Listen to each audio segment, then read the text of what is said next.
Assalamualaikum warahmatullahi wabarakatuh. Bismillahirrahmanirrahim. Alhamdulillah wassalatu wassalamu ala Rasulillah Sayyidina wa nabiyina maulana Muhammad ibn Abdullah wa ala alihi wa sahbihi wa mawalah. Rabbi syrah li sadri wa yassir li amri wahlul 'uqdatam min lisani yafqahu qawli wa saddid lisani wahdi qalbi bihaqqi sayyidina Muhammadin sallallahu alaihi wasallam. Bismillahi masyaallah la yasuqul khaira illallah. Bismillahi masyaallah la yasrifu su'a illallah. Bismillahi masyaallah ma kana min ni'matin faminallah. Bismillahi masyaallah la haula wala quwwata illa billah. Alhamdulillah, pada pertemuan ini saya akan memperkenalkan diri. Saya adalah M. Zulkifli selaku mahasiswa PJJ PAI Universitas Islam Cyber Syekh Nurjati Cirebon dengan NIM 2281130453 kelas A10. Pada pertemuan ini saya mengambil tema tentang salat atau sembahyang, yang mana sembahyang ini adalah salah satu daripada rukun Islam yang 5. Yang pertama adalah syahadat, kedua sembahyang, 3 zakat, 4 haji, puasa, dan yang kelima adalah haji. Sembahyang hukumnya adalah wajib sebagaimana firman Allah Subhanahu wa taala, aqimus shalah wa atuz zakah. Dan juga ancaman terhadap mereka-mereka yang meninggalkan sembahyang, ma salakakum fi saqar qalu lam naku minal musallin. Di dalam Al-Quran disebutkan ma salakakum fi saqar, apa yang menyebabkan kalian masuk ke dalam neraka saqar. Mereka menjawab qalu lam naku minal musallin, kami tidak melaksanakan sembahyang. Dan juga kewajiban sembahyang ini adalah suatu keistimewaan yang diberikan oleh Allah Subhanahu wa taala, karena semua perintah Allah itu melalui malaikat Jibril, sedangkan perintah salat itu langsung dijemput oleh baginda Rasulullah sallallahu alaihi wasallam. Mengenai sembahyang ini, saya punya pengalaman pribadi. Yang pertama adalah salat ini termasuk daripada kewajiban yang diperintahkan oleh Allah yang sangat berat. Siapapun di awal-awal itu melaksanakan sembahyang itu sangat berat untuk melaksanakannya. Bahkan kita pribadi pun juga sering diperintahkan oleh orang tua dengan sangat ketat, dengan sangat keras. Dan sampai di pondok pesantren pun kita juga punya pengalaman yang sangat keras di dalam didikan sembahyang. Dan ternyata buah daripada pelaksanaan salat itu, wabil khusus di mana seseorang mengerjakan salat di awal waktu, maksudnya disiplin terhadap waktu-waktu salat, itu akan menumbuhkan karakter kedisiplinan pada diri seseorang. Jadi yang pertama adalah mengajari kita untuk bersikap disiplin. Yang kedua, orang yang sembahyangnya dengan benar dilaksanakannya penuh dengan adab-adabnya di dalam sembahyang, maka itu akan melahirkan karakter pribadi yang sangat baik. Itu pengalaman Al-Fakir, saya sangat merasakan hal itu, di mana di dalam pengerjaan sembahyang, apalagi sembahyang kita laksanakan dengan adab-adabnya, apalagi sembahyang itu minimal daripada khusyuk, yaitu kita mengingat tentang rukun-rukun sembahyang, seperti mulai dari niat, takbiratul ihram, berdiri, dan seterusnya, rukun-rukun salat sampai 13 sampai salam dan tertib.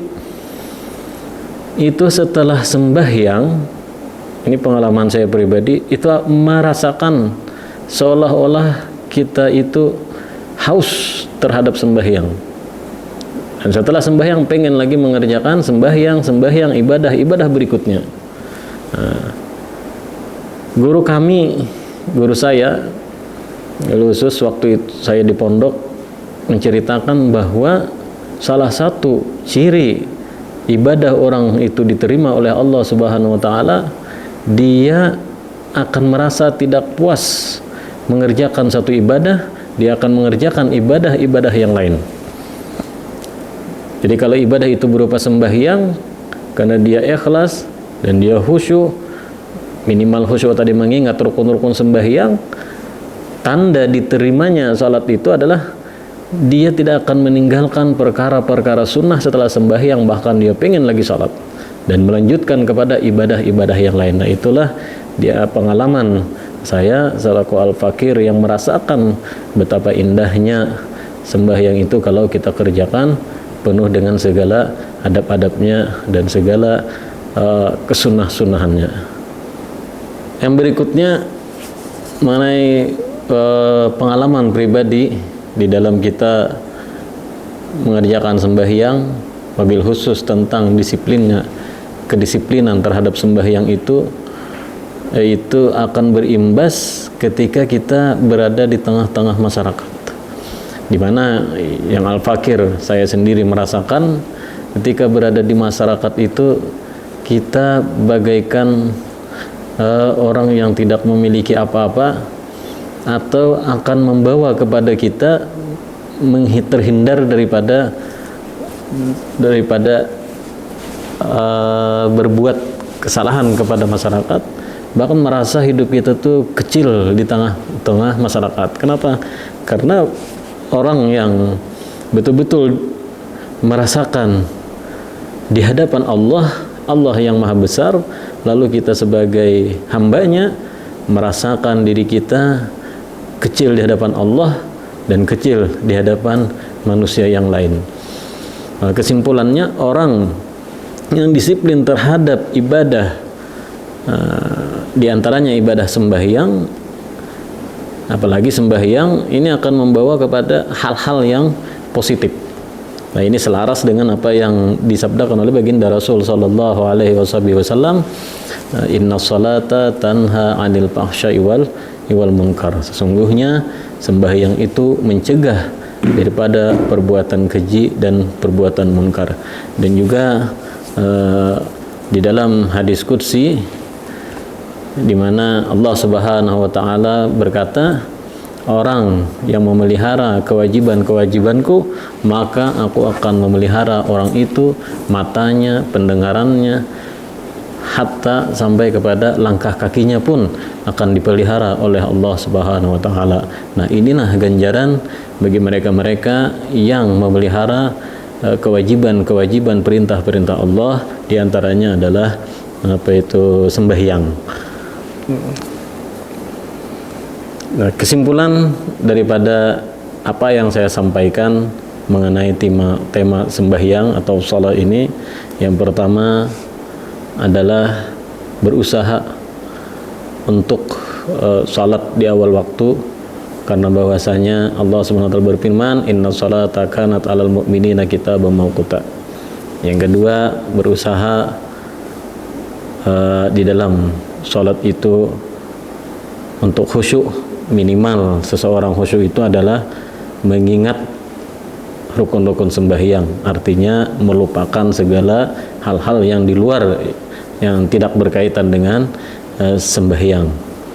Nah, yang ketiga, kesimpulannya kita harus mengingat bahwa pertama kali yang dihisab itu di hari kiamat adalah salat. Bagaimana sabda baginda Rasul sallallahu alaihi wasallam, awalu ma yuhasabu yaumal qiyamah as-salatu. Nah, kemudian pesan dari saya selaku mahasiswa PJJ-PAI angkatan kedua tahun 2025 ini, saya mengutip perkataan daripada Al-Imam Ibnu Athaillah As-Sakandari di dalam hikamnya. Beliau mengatakan, ijtihaduka fima tuminalaka wa taqsiruka fima tuliba minka dalilun ala intimasi basiratika. Kesungguhanmu terhadap apa yang sudah dijamin oleh Allah kepadamu dan kelalaianmu terhadap apa yang diwajibkan Allah atasmu, maka itu menunjukkan butanya mata hatimu. Maksudnya rezeki itu sudah dijamin oleh Allah Subhanahu wa taala. Salat itu adalah sebuah kewajiban. Maka seseorang yang mengejar rezeki lalu melupakan dengan sembahyang, maka itu menunjukkan tentang butanya mata hati seseorang. Nah, ini saja yang dapat saya sampaikan. Salah khilaf mohon maaf. Assalamualaikum warahmatullahi wabarakatuh.